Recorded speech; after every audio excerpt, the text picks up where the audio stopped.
So it's great to reconvene. The last time we got together was back in 2022. Yes. So it's been a little bit. And at that point, I think we were all just still kind of spooked. And when was the pandemic going to end? And right. Now we just have to be spooked by our democratic process in America.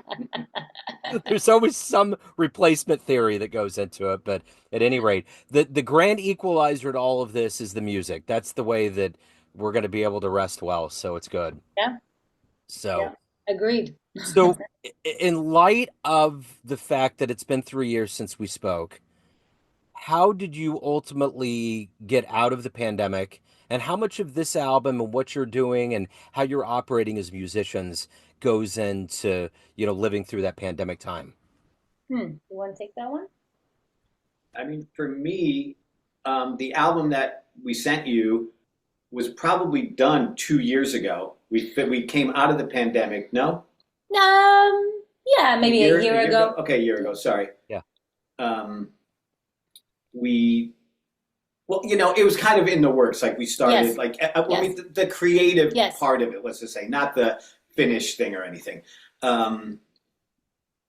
So, we kind of jumped right into that, and I teach for most of my money. So, I mean, I was kind of somewhat unaffected, and I teach at a college too, so kids still seem to be coming, and it's been cool. And there's still gigs up here. I kind of dropped out of doing gigs for personal reasons for about a year, but nothing to do with pandemic for me. Yeah. Just some other stuff. But I don't know, it seems like somewhat back to normal-ish, I would say. Yeah. For me. Yeah. Yeah, but I feel like the pandemic, the one good thing that came out of the pandemic was that it allowed space and a lot more time. So the creative process became a bit different, at least for me, being as busy as I was before and just everything shutting down and saying, okay, it's time to document some of the stuff that I've been doing for so long. So in a way, it was almost like the second one, the thought of jumping into a second album very much was a continuation of, I'm already in a creative space. I don't want to lose that. Yep. Let's keep going. There's momentum that was being built. So let's not lose that. And we introduced more originals into the second album. So there were only 2 on the first, and now there are 4 on the second. And they all are very much connected. So that was another thing that you could see going from one album to the next. So let me ask you this. So Looking for Light is the latest album. And you did mention kind of the American songbook, the old world. You're putting Middle Eastern sounds into this too. How do you philosophically come in and weave together this plan for the sound that you're going to actually put on the album? Is it something that you have to put a lot on the back end, or do you get in the studio? Do you get in that natural element? It just starts flowing based on who you are as a musician. It's a flow mostly. Many of these things started happening on actual live performances, and we would just find ourselves in the midst of something that was spontaneously composed almost, right? So I think we share a somewhat of a common background coming from the classical world a little bit, but I have my own background coming from where I grew up, so that just naturally comes into play. And then when you add Mauricio into the mix, then you really get the authentic Brazilian sound that is weaved into the music as well. My unauthentic Brazilian sound. No, I think it makes for a cool, just kind of a cool fusion, really. Yeah. Well, I'm a big fan of that old world of of the Brazilian kind of bossa nova vibe that came around and that just like reverberated throughout the jazz world. So anytime I can grab onto that sound, I love it. It's kind of like Yeah, the vibraphone. It's that thing you don't hear all the time, but when you hear it, it just Yeah. lights up the room in a different Right. way, yeah. you know? Right. Yeah. I think something on here too. It's just and again, it's not like anybody has said anything, but just like in my head, sometimes I feel like there's been such different treatments of some of like the Brazilian stuff. For me, I can't speak for Shiri. It's like I have so much respect for it, and I like it so much when it's done the way it's really done. I don't even want to try to touch it in that way. I just want to kind of bring, whatever version or whatever is kind of like, I've listened to a ton of it. I love it. And just let it kind of filter through, I guess, my upstate whiteness or whatever metal background too, or whatever, and just, let it be that instead of trying to really duplicate, I've never even been to Brazil. So it's like, I don't really, it's just almost like a caricature for me. And I say that in a good way, or it's like, a graphic novel of Brazilian music for me on like, Girl from Ipanema. It's like, Yeah. that type of thing, which feels more authentic for me doing that instead of trying to be so authentic to, what it is. But music is a lot like perfume. It's this weird sense of it'll take you right back to that moment, which means it kind of swims through your subconscious. So whether or not you're really conscious of it coming out and what you're doing, it's Yeah, just going to flow. It's going to be a natural progression of who you are and all the layers of sure. sedentary humanness that gets put into us Yeah, over time. yeah, yeah, Right. sure. Yeah, Right. yeah, Yeah. And that's So, the beauty of it, though, right? yeah, It's right. yeah. Yeah. Yeah. Because sometimes I'll think about things, I'll come away and I'm like, how did that happen like that? And it's like a really vivid dream. Like Yes. your subconscious is talking to you in ways that we aren't even aware of, right. but it will manifest itself. And creatively speaking, that's Yeah, probably a blessing in disguise, absolutely. Right. Yeah, Right. you know? So at the end of the day, I know you're not making this music specifically thinking this is what I want the listener to get from this. But let's just say that you finish the album and someone comes in and says you can kind of orchestrate how the audience is going to take this music. What would be the ideal way that you would want the listener to filter this music? Well, first of all, and that's so difficult today, it Yeah. would be really nice if they could sit and listen to the whole thing Uh-huh. beginning to end. Yep. And in a world where everything moves so quickly and everybody puts stuff on shuffle mode, right? You don't get to see that. And I think that there is a really kind of natural progression of where the album starts and where it ends. And if you take the time to sit with this, and this is a comment we've been getting from people, that it took them 5 or 6 listens to actually really kind of get the message, and who knows what the message is, right? It's so different for each individual to really kind of get the message that maybe was put out there for them to have. Yeah. That is something that I wish more people would do, like we used to do, right? When we had no choice, we would just put an album on and Yep. listen to it, beginning to end. Um, I think for both of us, this was an interesting experience because it's almost like we worked on things and then in retrospect, they all of a sudden represented something different, even on a personal level. They all of a sudden had a different layer attached to them that was not necessarily intended, but was very much subconscious, like you said before. Yeah. You walk into something and you think you know why it's coming out, and then 9 months go by and you're like, oh, that's the reason why this arrangement needed to be the way it was.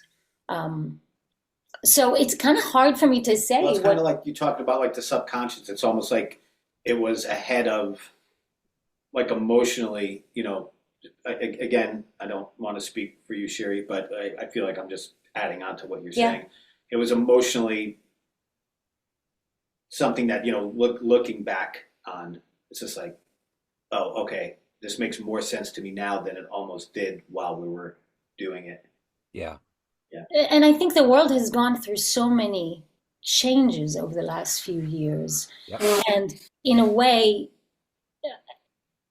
emotionally, it's been so charged for so many years now, right? And everything kind of is thrown at us nonstop that for me at least, it was a way to process the actual arranging of things, choosing material and putting it down was a way to process emotionally what was happening at the time, but also, like George was saying, listening back after the whole thing was done is another opportunity for me to emotionally process what has been happening over the past few years. Yeah. It is interesting how that art will filter through and kind of be emblematic of our times. I mean, I know even in the 60s, there was a lot of things that were put out there that really helped people kind of get through that time period.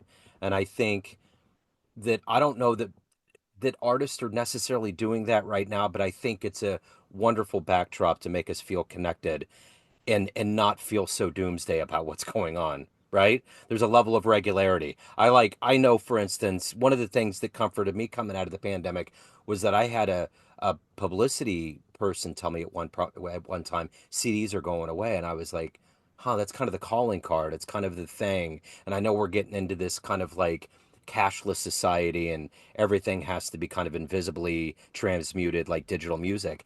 And thankfully, this didn't happen. So, getting CDs in the mail and seeing musicians that I'm used to, all of that is just kind of psychologically helping me think, well, maybe we're not entering into a post apocalyptic era, right? That there's some level of us that's still tethered to Earth and it's going to be okay. Yeah. Right. Right. Yeah. So, with that being said, how do you feel about the jazz community in 2025? Does it seem stronger? I mean, coming out of this pandemic and people are releasing music, the warm months are upon us, there's more live shows. How are you feeling about this community?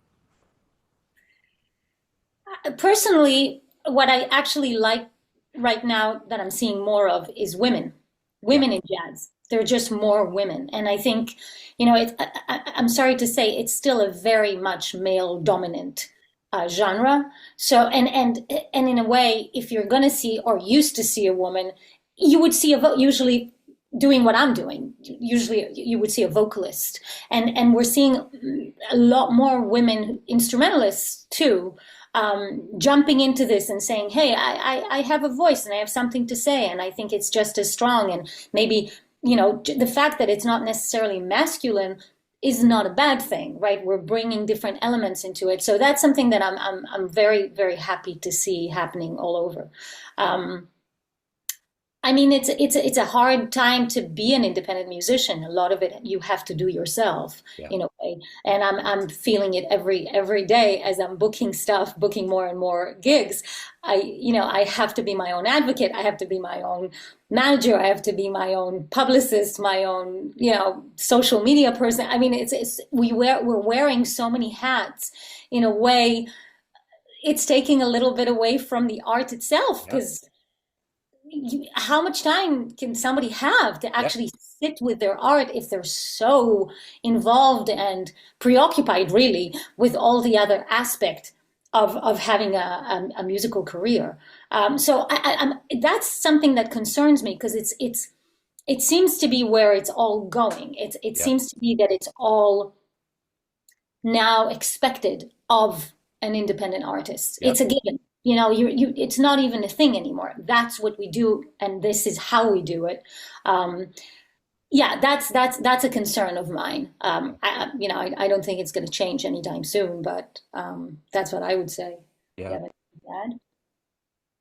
I, I don't know. I'm still like basically like a teenager as far as I just get together with friends, whether it was the record we did together, and um, if I have the money at the time, I'd rather just have somebody like Carrie, do that stuff just because I'm not a computer for me is TV and shopping, window shopping for guitars. It doesn't really get that much deeper. I'm not on any social media. I just, so it's the opposite for me. It's just still guitar. Yeah. I just still just play guitar when like I was a kid, and I teach, like I said, so that's where my money comes in, and I'm used to, what do I need by this month to live through the summer, so it's just I don't know. So I don't really even know. I have no idea. I mean, I'll watch videos of other people talking about it or talk to Shiri and see what she's doing. But since it's all moved to the computer, I don't type really well. Even at Skidmore at the college, like I'll have students call me. I don't like to type emails. So it's like, I have no idea, right? That's Really. fine. And that's a good world to be insulated in. I think sometimes there's too much out there that's going on. And it's interesting you mentioned females in the world of music and jazz specifically. There's a band called The Empress. Have you heard of them? Yes. Okay. So I interviewed them, and I just noticed over the weekend that there was a comment on one of the videos where someone was bemoaning that there was all this talk about them being all female. Ah, And it's like, okay, so what are we supposed to do? I mean, do you not like look at the elephant in the room? Do you ignore it? Like, what do you do? I mean, what do you want to do? Like, I mean, even in the interview, it took me almost 20 minutes to even get to the point of acknowledging that it was all female. But I only did it because I wanted to know what they think about inspiring the younger generation. And we can even go to Taylor Swift. And it's not like in pop music that females are rare, but it's about the younger generations. Who are you going to inspire? Are we going to finally get to a point where talking about minorities or talking about women or talking about other people will not become a thing because it's a thing because it was made a thing, right, right? right, right. So that's kind of a part of the tapestry of modern living now. Like we've almost gotten to a point where this weird cancel culture thing that's gone into our brains is gone almost a little bit too far, you I know? agree. I agree. It's To the just point where you can't say anything anymore. yeah, it's God like you forbid you're gonna, offend somebody. exactly. I Yeah. think it's changing, at least at Skidmore where I teach, because um, I mean, I've been somewhat walking on eggshells to a little bit of a degree as far as criticism goes to the students or constructive criticism. And man, it's just like even a couple months ago, like they were just like almost like salivating for it, like Yeah. that feedback. Like I think they're just getting tired too. And I just kind of, and it was kind of a surprise to them that I told him that I'm a little terrified sometimes for my job by what I can say or what I can't say, because there's been, a handful of people at the college, 3 or 4 years ago that got called out and some got fired. And I mean, they supposedly some did, I'm not really sure. I mean, it's all second Yeah. at this point, but to your point, I feel like it might be turning around a little bit, and younger folks just want some feedback. Let's hope You so. know, Yeah, well, I mean, the psychology of kids too, no matter how much they're adverse to discipline, they need it. They need these ways of understanding how the world works, and we're the ones that are the wise ones that have been around. We need to impart that. Um, Yeah.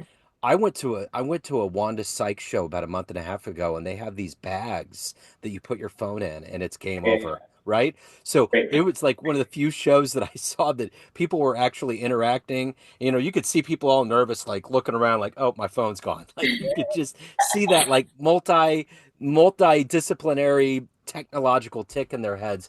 But It's like comedians can't even go around and say whatever they want to say without there being a fear. So, I mean, again, and one of the reasons why I bring this is that you go back to some of the original protest music that we have in music has been jazz and blues, you know? So we have to retain the idea that, you know, this music came from Africa to America that kind of got mixed into this gumbo, so to speak, in New Orleans and got put out into the world, and everybody's got their take on it. But the cornerstone of it was freedom. Everybody should be free to be able to say whatever they want to say, however they want to say it.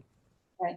I mean, it's interesting that you're saying it because there are some arrangements on this album that at the beginning, you know, when we decided that this was what was going to happen, there's a little voice in your head, in the back of your head that says, I wonder how the jazz community is going to react to certain arrangements because they're so unconventional. You know? Right. Yeah. Right. And in a way, that's what we're supposed to do. That's what we're to do, right? That's the backbone. I never really thought about it that way, though. You know, I mean, it's a tribute. I mean, it's you know. No, I'm saying seeing other people's reactions to it makes you feel like, oh, it has to be that unconventional if this is the reaction you're getting from people. And then you think, okay, all right, great, I'll take it. You know, call it criticism, call it whatever you want to call it. At the end of the day, this is a statement. You know, it's an artistic statement. This is what came out in the moment. If you gave us 6 more months, it was. I mean, for me, I don't even know if it was an artistic statement. I mean, it just what we did with it. Yeah, that's what I'm saying. It could tried to like. Okay, no, but somebody. But the fact that it came out says something. So, you know, if you gave us another 6 months, you gave us the same songs, we would probably come up with something else. Right. So, yeah. But that's the way the music should be. It's kind of like in America with all of this belly aching about immigration. That's the whole reason why America is what it is. It was this entire sea of everybody from different parts of the world and cultures. I mean, I'd have never ran into anybody that's like, I'm 100% American. It just doesn't exist. It doesn't matter how watered down, how suburban they are. There's blood that came from other shores. And it's kind of the same thing with jazz. The idea of jazz is that whole Miles Davis notion of evolution and throwing things in there that will completely, I mean, the reason why people responded to Kind of Blue is because it was this music that no one heard. As pedestrian as it might sound now, as classic as it might sound, it was completely something that no one ever heard, and it sucked you into that world of what we call jazz music. Right. And I always say that, I mean, in a way, music made me meet was the, you know, for me was the reason why I ended up meeting so many different people from so many different cultures, from, you know, so many different places around the world. It's all thanks to music. It's what brought me closer to understanding maybe, you know, other people's perspectives and cultures and mentalities, and I'm forever thankful for that, because Absolutely. It enriches your life, you know, and every way you look at it. Certainly. So Looking for Light is the latest album. If anybody wants to get a copy, if they want to catch you live, any of the good news and business going on in your world, where do they go? Yeah, so if they want to buy a digital version, they can go to Bandcamp. It's listed on Bandcamp. They can also, of course, go to my website. It's just my name, shirizorn.com. My website has some tour dates coming up as well. And for those who live in the city, we have a gig coming up in New York City at Silvana on June 17th. So for anybody in the city, please come and see it. Yeah. I will make sure to put that in the show notes.